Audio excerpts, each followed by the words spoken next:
I used to think love could survive anything. I believed my marriage was rock solid, that Sarah and I had created something unshakable. 5 years together felt like it meant something.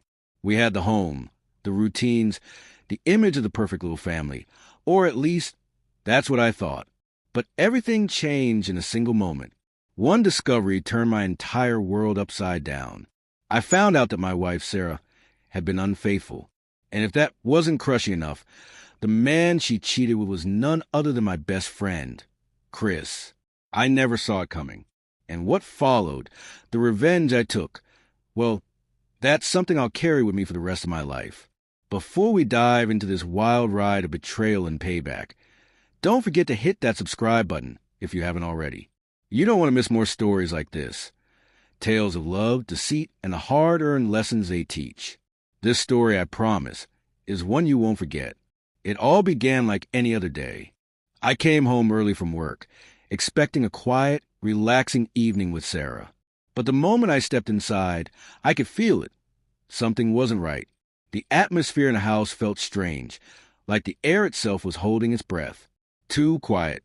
Sarah's usual movements and sounds, gone. No rustling in the kitchen, no music in the background, just silence. I called out for her. No answer. When I found her in the living room, she wasn't alone. Chris was there, my best friend since college, sitting beside her on the couch.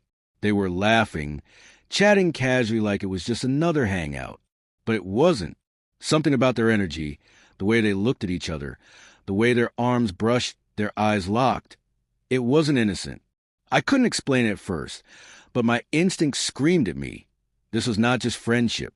I stood there in the doorway, frozen, my heart thudding in my chest.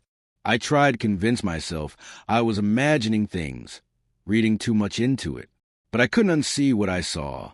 The connection between them was too intense, too intimate. That look they shared, it wasn't for friends, and certainly not for a friend's spouse. Quietly, I walked away. My mind spun in circles. I didn't want to believe it, but deep down I knew. This wasn't some paranoid fantasy. It was real. The woman I loved, the friend I trusted most. They had betrayed me, but how could I prove it? That night, sleep wouldn't come. I lay in bed, replaying the scene over and over in my mind, trying to make sense of it all. My heart ached. I felt lost, shattered, furious, but most of all, powerless. I still loved Sarah. I trusted Chris with my life. How could they do this? Then an idea struck me. If I couldn't confront them just yet, maybe I could confirm the truth for myself. I needed evidence, something undeniable. So I did something I never imagined I'd do. I installed a hidden camera in the living room. I positioned it perfectly, hoping to capture whatever might unfold when I wasn't around. The next evening, I stayed out later than usual, intentionally giving them space. Sitting in my car, I watched the live feed on my phone, my stomach churning with nerves. And then there it was, Sarah and Chris together again. Only this time, there was no mistaking what was happening. They were sitting close, too close, and then without hesitation they kissed. That kiss, it tore something inside me. It wasn't brief. It lingered. And every second of it drove the reality deeper into my chest like a dagger. My worst fears weren't just confirmed. They were broadcast to me in real time. The pain was overwhelming. I sat there in the car, crushed, unsure what to do next.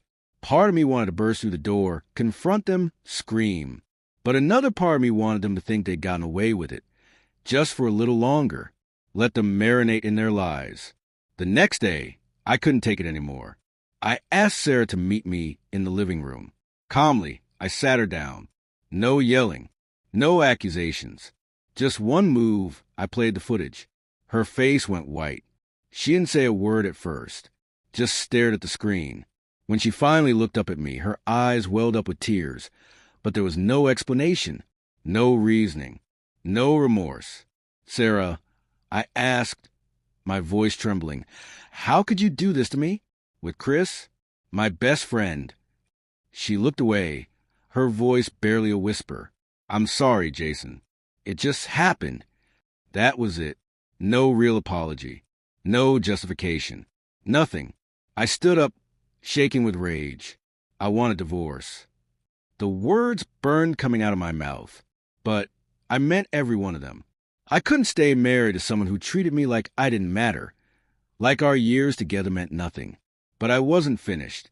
They had broken me. Now, I was going to make them feel what I felt. I called Chris. This time, I wasn't going to be polite. When he showed up, I stayed calm. No shouting. Just truth. You betrayed me, I said. You slept with my wife. I want you to know what that feels like. He mumbled something about being sorry, but I wasn't interested in apologies. They couldn't undo what he'd done. Then I dropped the bombshell. I'm getting a DNA test. I told him.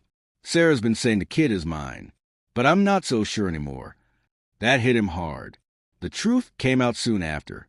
The child wasn't mine. Never was. Sarah had been lying about that too. And in that moment, I felt a strange, twisted sense of peace. Not because I was happy, it still hurt like hell, but because I had taken back control. I had the truth. I had the power to choose what happened next. When I filed for divorce, I made sure everything worked in my favor. They weren't walking away from this unscathed. The days that followed were a blur, but I learned something important. Sometimes, the best revenge isn't about hurting someone back. It's about reclaiming your self-worth, about walking away with your dignity intact. If you've ever been betrayed like I was, you know the pain. But don't forget, you're stronger than you think. Take back your power. Stand tall. And never let anyone treat you like you're replaceable. If this story hit home for you, hit that subscribe button. And if you've ever gone through something similar, share your story in the comments. I'd love to hear how you overcame it. And don't forget, someone out there needs to hear this. Share it with them.